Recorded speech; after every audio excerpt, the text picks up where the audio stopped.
Hey guys, Jeff Francoeur here. Thanks for listening to our content and please like and subscribe.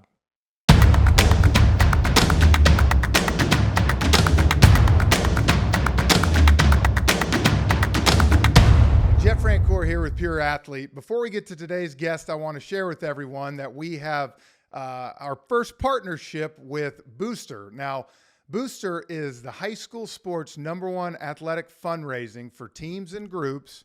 And their owner and CEO is a good buddy of mine. Go to church with him and a great guy. And instead of me telling you what it is, I'm going to bring him on. So, Chris Carneal, thanks for joining us. Jeff, thanks so much. So excited to sponsor Pure Athlete. Love your message, love your vision, love the heart and the values behind it.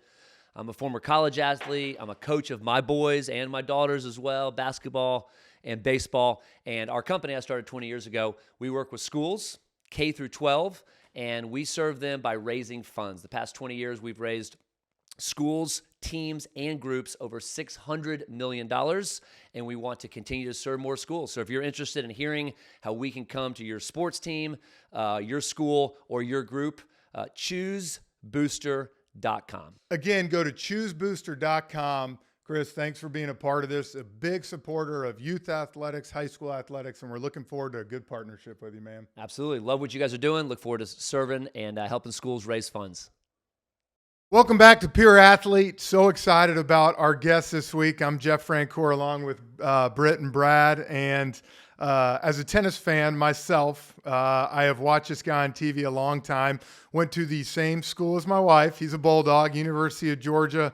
Won a national champ there and has been as high as 8th in the world. And, of course, I know a lot of people remember him from his 11, 13-hour match in Wimbledon we all watched over the span of 3 days. But we're so excited to have John Isner. John, thanks for coming on, man. Yeah, I appreciate you guys having me on. Yeah, welcome. Thanks so much. Thank you. Let's get off first. I know last year at the U.S. Open, you hurt your wrist. How you feeling? I know you're back, but how's that coming along? Oh, I actually feel very well. Feel good, and I decided to, I just kind of a freak accident on the court. You don't really think of, breaking your wrist while playing tennis. It's not like I'm sliding into a base or I'm getting tackled or something. But I fell back on the court and I landed on my wrist and I broke it. So after that, it was two options. I could let it heal without surgery, but that would require wearing a very hard cast for about 6 to 7 weeks, or I could get surgery sort of right away and start the healing process and not have to wear that hard cast. So that's what I opted with, and I think it was the right choice. I was actually able to get back on the court about 5 weeks later, which was I beat the timeline there. I mean, I started instantly doing rehab, not so much on my wrist, obviously right after surgery, but my forearm and my fingers and my hand and whatnot. So just to sort of get the blood flow to that area. And I'm good though now. I'm 100%. I've been practicing. I have no issues. Is left wrist? Yeah, it's left. Yeah. So That's luckily, good. I mean, Yeah, I guess it would be much worse if it was my right. Yeah.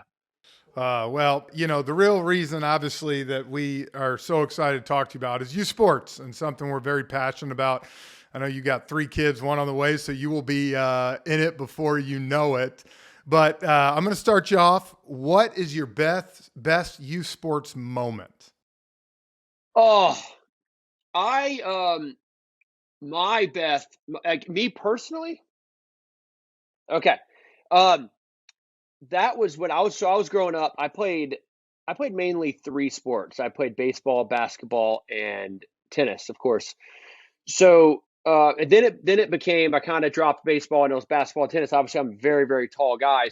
And I grew up in North Carolina. So basketball was an obvious choice for me as well. But I remember I must have been 12 or 13 years old. I won a tennis tournament on the weekend. It must have been Saturday or Sunday. And then that same day I played a basketball game later that afternoon, and I scored like 26 points or something like that in a 12 and under like AAU game. So that was something I was very proud of. But for sure, for me growing up, my life revolved around sports. I mean, I was playing tennis, baseball, basketball whenever I possibly could because I had limitless energy back then. I wish I had that energy right now, but right. it would You guys know how it is, and but it was just something that I guess it came pretty easily to me. I just wanted to be outside all the time playing.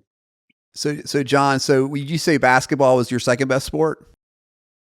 Yeah, for sure. It was basketball. I mean, I'm almost 7 feet tall, so. And as I said, growing up in North Carolina, I couldn't really escape basketball, but I loved it. So when did you really have to make the final decision that tennis was going to be the sport, and kind of what were the factors that you kind of considered in making that choice? Yeah, yeah, it's a good question. I was about like 14 years old, and it came to a point where I could not uh, play both really because I was playing both very competitively, and I was either missing basketball practice for tennis matches or missing tennis tournaments for basketball practice or basketball tournaments. And it was just very, very difficult. And so at about 14, I decided to go with tennis. I guess my thinking was my goal at that time was I wanted to get a college scholarship, and I knew I was going to be able to do that if I just kept on working hard and doing what I was doing. And so I went with tennis, and I actually had no idea I was going to be this tall. I think if someone would have told me that, I probably would have stuck with basketball, but I stuck with tennis, and I think it's worked out all right. How tall were you at that age? Like, when did you really hit that growth spurt? Yes, so I really hit that growth spurt probably in between my junior and senior year of high school. Oh So really wow. late, like Yeah. 17, 18 years old. And I grew in college, throughout college. I even grew a little bit after college, which Jeez. was crazy. So I was a really late bloomer. In retrospect, I probably should have seen it coming. I was like tall and gangly, didn't have, hair on my face till I was about 22 years old. So it was one of those things. And I have two older brothers. They're tall. They're kind of normal tall, like 6'3" and 6'4". And then I just shot past both of them, and I just didn't look back. So were you a Tar Heel fan or a Wolfpack fan growing up in North Carolina? Yeah, growing up, I was a Wolfpack fan. Actually, in my early days, I was a Duke fan. I was real impressionable then. But then most of my family went to NC State, so I became a NC State fan, which made a lot of sense. So, John, back us up to, when you said you made that decision around 14, probably going into high school. What was your parents' involvement in that decision? Did they want you to play everything, or were they kind of saying, John, it's kind of time to focus on this, or do they leave that entirely up to you? I really, looking back, they left that up to me. And it seemed to be that my mom was the one back in the day who took me to most of my tennis tournaments, and my dad was the one who took me to most of the basketball tournaments. And I don't know, I kind of feel like my dad would have preferred if I stuck with basketball. My mom wanted me to play tennis, but they never ever said anything. They definitely left it up to me. Every decision um, that I had to make when it came to youth sports or whatever it was, they were always there for me to ask them questions, of course, but they never steered me in one direction or the other. And for me, growing up, I had fantastic parents. I mean, it makes a huge difference if you want to have success at the junior level. So, we got a lot of listeners who are multi-sport people and some that are just tennis people. And, for those who aren't tennis people, tennis is kind of a year-round sport. So talk to me about, was it year-round for you once you made that decision? Did you take time off? Yeah, I mean, well, in junior tennis growing up, it if I remember correctly, it wasn't really that year round. I mean, there was in the summertime, it was very, very busy. It just seems like the seasons were very similar, the tennis and basketball seasons, and it was always big big events going on concurrently. So the Pro Tour now is a lot more kind of, it starts in January and it ends in November. But in juniors, you can sort of kind of pick and choose when you wanted to play. I mean, but again, I stuck with tennis, but it wasn't like all consuming to me. I mean, a lot of players at my level at 14 or 15 years old would leave their hometown and go to all these tennis academies down in Florida or in California and sort of hone their skills that way. That's not something I didn't want to do.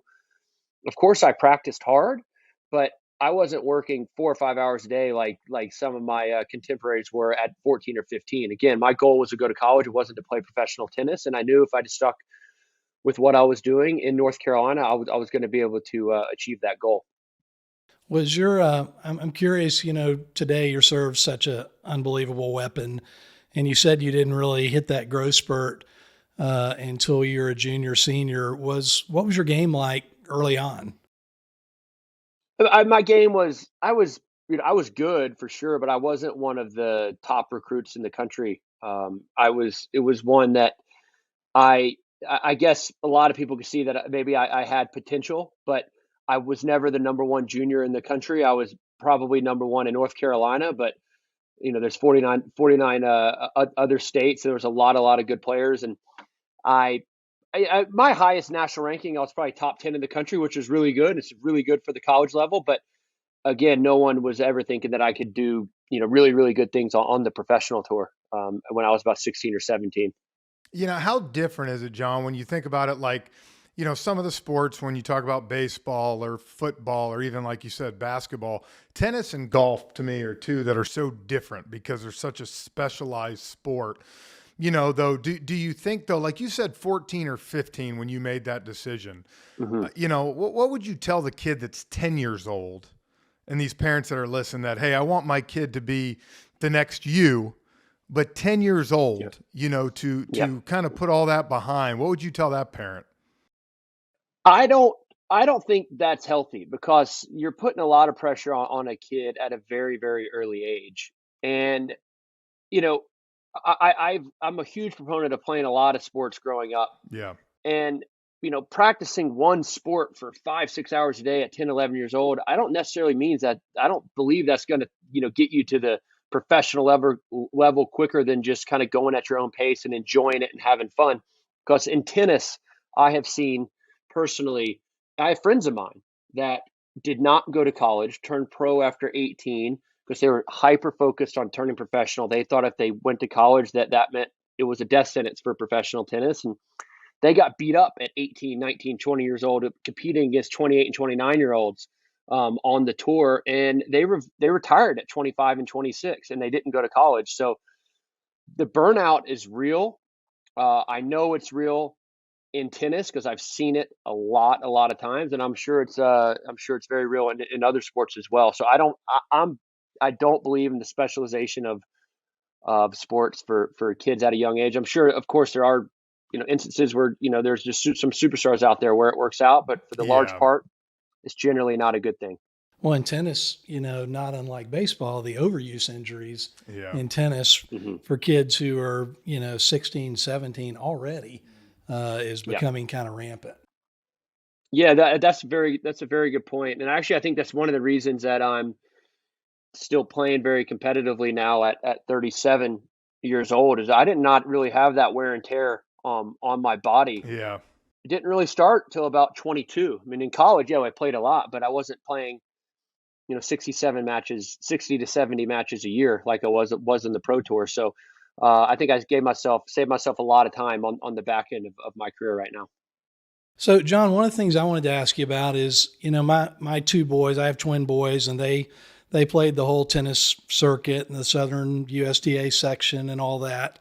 One of them ended up playing in college. The other got burned out and stopped his Hmm. senior year. But as they were coming through, they had college guys who were saying, just get through junior tennis because junior tennis is just a grind. But the team part of it in college is so much more fun. Well, Oh yeah. talk about your experience and the individualism of the sport as a junior versus playing on a team. Yeah, I mean, well, I always consider myself sort of a team player, and I think that comes from playing basketball a lot. Obviously, one of the ultimate team sports. So, tennis, it's an individual sport. You're out there, it's dog eat dog. There's a lot of really, really amazing things about tennis, but every time I've had the opportunity to play tennis in a team atmosphere, I've really, really enjoyed it, and I think I've thrived. I think I've thrived really well also, and that's high school tennis in North Carolina, where the level in North Carolina, where I grew up, really wasn't that good for tennis by any means. But I just really enjoyed it. I enjoyed being with my teammates. Then when I got to Georgia, the level stepped up a bunch of notches, and I just enjoyed competing so much because you're out there, you're not playing for yourself. You're playing for your teammates, playing for your school, you're playing for your coaches. It's amazing. And on the pro tour, when I've got to play for, Davis Cup for our country or other team events, I've really, really enjoyed it. So the team aspect of tennis for me has been amazing. And it's something that some of my best memories ever as a tennis player, happened when I was at the University of Georgia. Talk about that. You could have probably chose, let's be honest, to go anywhere. How did you end up at Georgia? Yeah, it's a good question. I did have a lot of schools I could have gone to. I didn't want to go too far away from home, but I wanted to get far enough that maybe my parents couldn't come see me every weekend. So it really it came down to me between Georgia, Virginia, and University of Tennessee.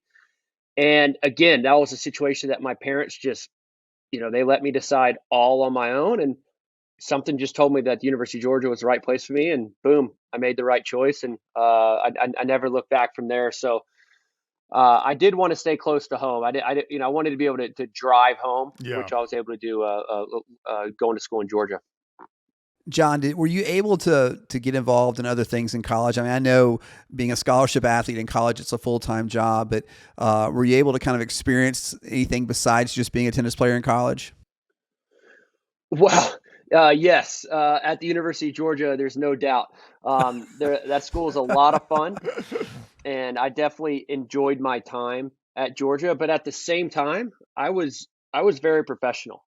At a certain point at Georgia, I knew I wanted to play professional tennis, and I knew partying 4 or 5 nights a week, it wasn't going to get it done. Of course, I Right. would have fun with my friends, but I wasn't that crazy about it. I enjoyed my time at Georgia. If I had another year of eligibility, I would have stayed there. They finally just had to kick me out of school, so I had to go play pro tennis. But it wasn't all tennis all the time or all school all the time for me. I really, really enjoyed my time there, and there's really some of the best memories I've ever made in my life. For a lot of the kids and parents that are listening, you talked about 14 years old kind of was when you made that decision. I'm jumping into tennis. What were the Mhm. things that you really worked on at that age to kind of hone your skills and to get to where, you were the number one guy in North Carolina and could go to Georgia? Yeah. Well, I think at that, I can't really remember like specifically what I worked on, but really what it came down to is I was just spending more time playing tennis instead of, 1 hour, 3, 4 days a week. It was 2, 3 hours, 5 days a week type of thing. So just the more time on court, and I became more focused on it. I didn't have, something else like drawing me away from the game like basketball. So the more time on court. I've always been a really late bloomer. I mean, the best tennis I ever played in my life wasn't until about 32 or 33 years old. So, that's something that I knew, and I had the right people in my corner always telling me that. So I didn't really put too much, which I think is very, very important. I didn't put too much emphasis on my junior results because I knew that my best tennis was way, way, way ahead of me. And some of the players that were better than me at 14 and 15 years old, I knew in my mind that if I kept up with it, I was going to be better than them eventually. Yeah. Did you spend a lot of time in the weight room at all in that like ninth, 10th, 11th grade era for tennis? No, I didn't. I really got my discipline, I think, at Georgia. My freshman year, I was hurt. I hurt my back, and so I kind of felt like I let my team down because I was playing pretty high in the lineup, but I wasn't able to get on the court, and our team suffered because of that. So it was after my freshman year that I became really, really dedicated to the gym. It wasn't just the stuff on the court, and I've really carried that through ever since. So that's something that is absolutely vital to my game. It's what keeps me healthy. So I told myself that I didn't want to let my team down by being hurt, and I never was hurt again. John, you said that you had folks in your corner that were kind of speaking to you and saying, "Hey, you're going to be a late bloomer, and it's a long-term game, not something that you got to have immediate success." Like, can you talk about some of those folks that were, obviously you were self-aware as well, it sounds like, but can you talk about some of the coaches or mentors or your parents that Hmm. kind of kept you, I guess, aligned with your goals? Yeah, I mean, I had the coaches I had growing up in North Carolina. I had great coaches. I worked with a couple of them, and they always told me exactly that. When I would lose some matches to some players, they said, "Don't worry, keep doing what you're doing. Your game's different. You're going to be just fine." And I was able to, eventually get a scholarship to the University of Georgia, which is one of the the best college tennis programs in America. And then at Georgia, Manny Diaz, who is still there. He's been the head coach now for about 35 years, maybe a little bit more.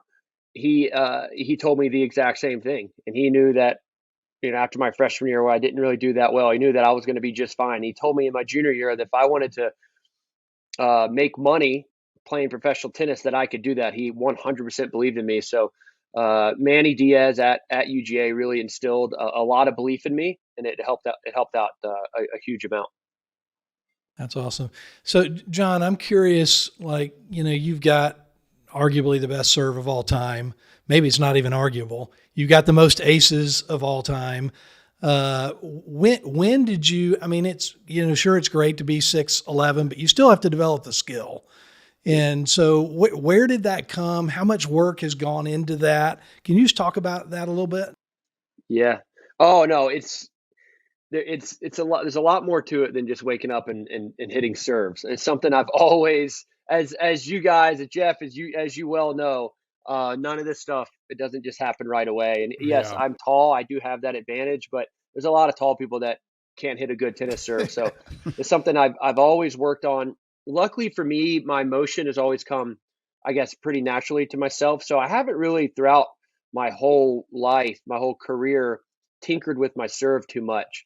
But I think once I became like a really, really good server was when I became like really strong, and I had got my legs and my core and my shoulders strong, and I was able to use all that to my advantage. And it's something that, I have supreme confidence in that shot. I wish I had as much confidence in that shot as I do in other areas of my game, but it's something it's won me a lot of matches for sure, because it's a big weapon that I have, and it's something that I'm constantly working on and constantly sort of fine tuning it. And I know my body really well. I know when I need to take a couple of days off from serving, or I know when I need to only hit 25, 30 serves, but I know when I need to hit 150 serves. So it's something that I've, over the, course of my life and my career, I've just known how to take care of myself and, and make my serve as good as it is now. That's good. It leads me into what I kind of want to ask. One of the main things when you talk about a professional athlete is preparation, your daily kind of what you do. So if you don't mind, take us through kind of what your day is.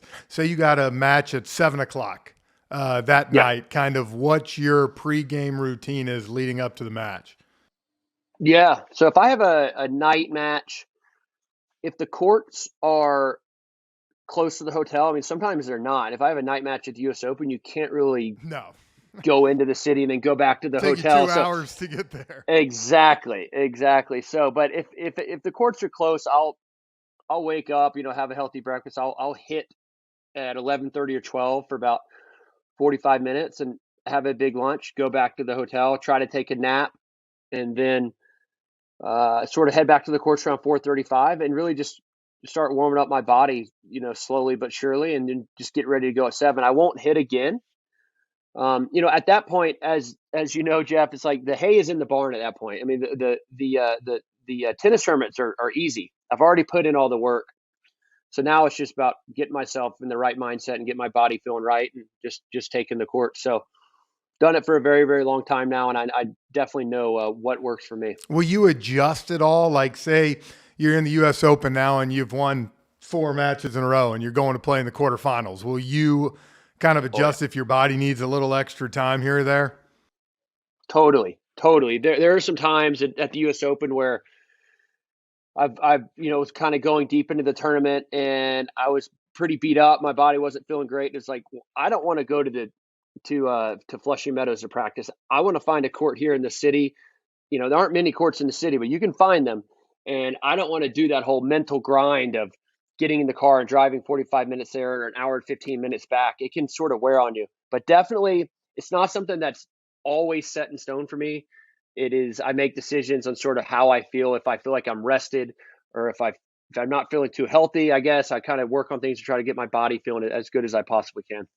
Just out of curiosity, I know our listeners like to hear, what was it like the first time you went on court with Roger or with Nadal? What did that feel like? Yeah, that was a pretty special feeling. I've been lucky enough to play against those guys really a bunch. I actually played Roger for the first time only a few months out of college. So I left college. I left UGA in 2007, and I started winning a lot of pro matches right after that. And just like 3 months later, 2.5, 3 months later, I found myself playing him on center court of the U.S. Open, like out of nowhere. It just was completely unexpected. And that was when Roger was truly at like the peak of his powers. I mean, Rafa had not emerged. Djokovic had not emerged. There was no one challenging him. And I actually won the first set, and the crowd went crazy, and they were actually cheering for me. I don't know why, but Was that at night, by the and way? no, it was like kind of late Okay. afternoon, I think, and it was kind of bleeding into night. And but I didn't win. I didn't win many games after that. He figured me out. But just to play him, and on an atmosphere like that, and on a stage like that in front of 22,000 fans was pretty special. And every time I've had the chance to play against, whether it's him or Nadal or Djokovic, you're going to be on the big court. The court's going to be packed. It's just a really special and unique opportunity. John, who was like growing up? Who were some of your tennis idols? Who were your role models? Who'd you look up to? Yeah, I really enjoyed Pete Sampras growing up. I mean, if you were growing up when I did as a tennis player, you were sort of spoiled because American men's tennis was dominant. And there was a time where of the top 10 players in the world, like 4 or 5 of them were American. And it seemed like Pete Sampras was always leading the charge there. I just liked how he played. I liked how he served and volleyed. I loved watching him at Wimbledon. You wake up early in the morning and Wimbledon's on TV. It was a pretty cool thing. And then the U.S. Open would go late into the night, and you'd watch that and stay up till midnight, 1 in the morning, watching tennis matches in New York. It was very special. But I really, really enjoyed Pete Sampras. Speaking of that, it's funny that you said that because I personally would like to kind of know why has there been that kind of lack of American, Mm-hmm. at the top, in tennis, Yeah. I would say the last, 10, 15 years probably? Yeah, absolutely. I mean, the only thing I say is it's pretty cyclical, and it actually that's starting to change right now. Of the top, now we're not talking top 10, but of the top 50 players in the world, I think like 11 or 12 of them are American, which is a big number. So that's Yeah. the most of any country by a mile. It just the Europeans have dominated the game for so long. I think in Europe, the biggest sports there are soccer and tennis after that. And so really a lot of their great athletes are playing tennis. Maybe some of the best athletes in America recently haven't been playing tennis. They're gravitating to other sports, baseball, basketball, football, what have you. But I do think it's starting to change right now on the men's side. We have a lot of young players ranked pretty high right now, and they're only going to keep going higher. John, I'm curious what your thoughts are about the whole ranking system in junior tennis today. And of course, UTR has become really prominent now. It probably wasn't when you were in junior tennis, or I don't think. But I have some feelings about all that. But I'm curious what your feelings about all that are. Well, Britt, I must say I know what UTR is. Obviously, I even have a UTR. I don't know what it's really like in junior tennis. Is it something where like are players ducking tournaments because if they play it can only hurt their ranking type thing? Because I Totally. know at a certain point that's how it was in junior tennis. I just don't know what it's like right now. Yeah, totally. I mean, when my boys first started playing, USTA rankings, they took your best 6 tournaments of the year. You got points from those, but it didn't hurt you to have a bad tournament. Now Gotcha. every match counts. And Yeah, so, I had one of my sons had 2 knee surgeries. When he got to be a junior and senior, you don't want to come play because it's going to hurt your UTR. So you need to be able to get out there and play tournaments just to get back in the swing of absolutely. things. But it Yeah, penalizes you big time. So yeah. yeah, and kids I ducking mean, tournaments and all that kind of stuff. yeah. Obviously, I'm not a huge fan of that. I mean, I'm a fan of embracing the challenge every single time. And obviously, what's very important for kids to understand is that losing is fine. I mean, and especially in tennis, at every match, there's one winner and there's one loser. I mean, you're going to lose a crap ton of times. I've lost over 300 times in my professional career. Now, I've won more than that, but that's a lot of losses. And I realize that, and I am not ashamed by any means in losing a tennis match. Now, the times where I didn't, necessarily think I put my best foot forward, or I could have competed better, that's when I'm not so happy. But, losing is not a big deal at all. It's going to happen. In every tennis tournament, there's only one winner. If you think about that, most people are going to lose. And I think for junior players, it's very, very important to realize that. Look, you want to compete as best you can. You want your opponents to beat you. You don't want to beat yourself. And if you can walk off the court knowing that that's the case, then there's nothing. You have everything in the world to be proud of. Amen. So my wife wanted me to ask you this because we watched that whole match. Yeah. In Wimbledon, what in the world was going through your mind that whole match, man? It was just survival out there. It was insane. I remember at the time I was living in Florida, and this was in, mid-June in Tampa, Florida. And I was practicing, getting ready for Wimbledon, and it was so hot in Florida. And I was training a lot and training hard, and I was feeling really good. I remember telling my coach, I said, I could play all day at Wimbledon. Just the conditions, the conditions in London, I mean, there's like virtually no humidity. I mean, generally speaking, it's always about 70 degrees, and it can be kind of chilly too, but it's the complete opposite of Florida in the summertime. And sure enough, I get locked and engaged in this match, and no one could finish the other person off, but we both were just competing so hard. But truthfully, it was a nightmare out there. I mean, I wanted that match to end so badly. I just couldn't do it, but I didn't want to lose. So I just kept going. And that match, in all honesty, wasn't that much fun to be a part of. Yeah, when it's all said and done. Yeah. What did it feel like next year when you drew each other in the first round? Yeah. It's a good point, Britt. Not many people know that.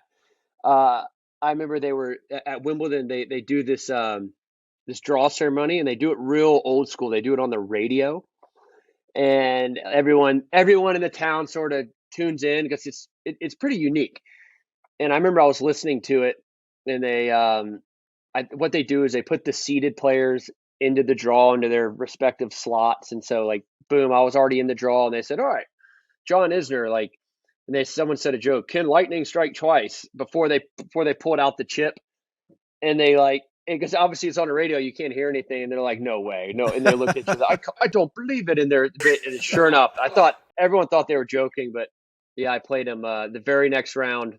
Luckily, they didn't put us on the very next year, in the first round. And luckily they didn't put us on the same court. Yeah. That would have been cruel. Oh God. And the match was about, 9 hours shorter than the one the year before. Jeez, man.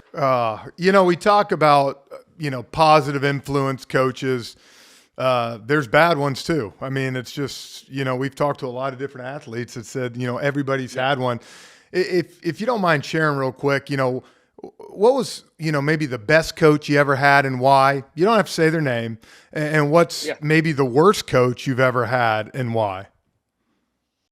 Yeah, so I mean, I've been very lucky. I really do think I've had some amazing coaches throughout in my whole life in junior tennis, especially in college with Manny Diaz, and I worked under 2 assistant coaches at Georgia as well, and I really enjoyed and loved all of them. I got along with them very well. On the pro tour, I started working with a coach in 2009, which really sort of set me off onto a good path, and he was just fantastic for me. I think for me, what's important is getting along with that person, like having a lot of common interests, away from the court. I think for me is always, it's been a big sticking point for me. I've worked with some people where not because they're a bad coach, but just maybe we don't have the same interests and we don't have the same personality off the court. And, you don't mesh as well. And it makes it maybe not quite as fun. Now they might be perfect for someone else, but not for me. I mean, I need a coach that wants to talk about everything but tennis when we're off the tennis court. That's football, hockey, baseball, fishing, golf, everything. Talk about kids and family and faith and religion and stuff like that. Like that's really what what I enjoy. I don't like talking about tennis when I'm away from the court, and I've been able to find that person quite a lot in my career, and it's been very, very beneficial to me. John, what do you think you would have done if you weren't a tennis player? What kind of career do you think you would have had, non-sports wise? Yeah, well, I always said I wanted to be someone who, like, growing up, my dream actually early on was to be a Sports Center anchor. You grow up and you watch Sports Center, Absolutely. and you watch Kenny Mayne and all the old school Stuart Scott. You watch these guys on TV. You want to do what they're doing. You talk about sports for a living, because I actually never thought I was going to be, play a sport for a living. So the answer is be a Sports Center anchor. That's what I thought. That was my dream growing up. One of my other dreams was be a professional wrestler, because I really, really enjoyed professional wrestler, but I quickly realized that I was terrible at that. Like, just dreadful. My brothers and I would, stage these matches. I was always the Undertaker, and I was just so bad. And my brother was way better than me. I'll tell you what, though, at 6'11" now, you might have a role. I in know, that. I know. I just didn't have it. We would get out the cardboard and the stuff where, you jump off the top of the roof and soft landing zone. I was just terrible at it. We had those VHS. Those VHS tapes exist somewhere in my parents' house right now. Dude, I was the Ultimate Warrior when I was younger, man, with There my you older go. brother. Yeah. So, John, Yes. I'm curious, 99% of young athletes don't ever make money playing their sport. Yeah. And yet, one of the things we're trying to promote with Pure Athlete is there's just a tremendous number of life lessons to learn from participating in youth sports. And I'm just kind of curious, as you think back on your whole sports career, and particularly as a young person and in through college, what do you think sports have taught you about life? Yeah. Well, there's a lot of similarities, and there's a lot of parallels you can draw in sports and in life. I think, quite simply, it's not easy. There's always going to be ups and downs. And I think what I've learned, especially in tennis, when things are going really well for me on the court, I know that that's not going to last forever. I know that there's going to be some times ahead where I'm not playing as well, or I lose a bunch of close matches. And I also know that the bad times are not going to last forever. But what's important is that you keep sticking to it. And I think that's very important in life. There can be relationships that go sour. Life happens, and stuff, and bad times in sports happens as well. You got to learn how to roll with the punches, and just try to be the best person that you can possibly be, because that's going to give you the best chance at success. Man, that's great. Finishing up here, final question for you. And it's one of my favorite ones, because majority of athletes, myself included, I know you've talked about it, their mom and dad have been so instrumental in their career. They're making it. Now you have 3 kids. You said you got one more on the way. You're going to be busy. But what is one thing you take from your parents that they kind of instilled in you that, you hope someday to instill in your kids? Yeah, it would be work ethic. My dad, he worked his tail off to provide for us, and he did exactly that. I mean, my parents were able to take me to tennis tournaments, in the southern section and all over the country. And I realized how lucky I was growing up. And I would hear him getting up for work at 4:35 in the morning every single morning. He was a builder, and he built his company from scratch. And so the discipline that I would always see him exhibit each and every day, just building his company, and it meant a lot to me. And my mom, on top of that, she always encouraged me to work hard. She told me that I couldn't get where I want to go if I didn't work hard. And I listened to her. She was tough, but tough in a good way. And she would encourage me, but not to the point where I didn't like tennis or I didn't like basketball. She let me go at my own pace, but she always encouraged me to work hard and just keep being the best person that I can be. I couldn't have asked for anything better. They were just truly fantastic parents I had growing up. Man, that is awesome. Great. I tell you what, man, we cannot thank you enough for joining us today. I know you're busy, you got young kids, but we hope this will be impactful for a lot of people, man. You've talked about your kids growing up, and they'll be doing this soon, but I think you'll realize that there's a need for this in youth sports. For sure. And a guy like you that a lot of people look up to. We appreciate it, man. Well, I appreciate you guys having me on. Really, thanks a lot. Thank you thanks, so much, John. Appreciate it. Hey guys, Jeff Francoeur here. Thanks for checking out Pure Athlete, and subscribe to our channel on Apple, Spotify, or wherever you go to listen to our podcast.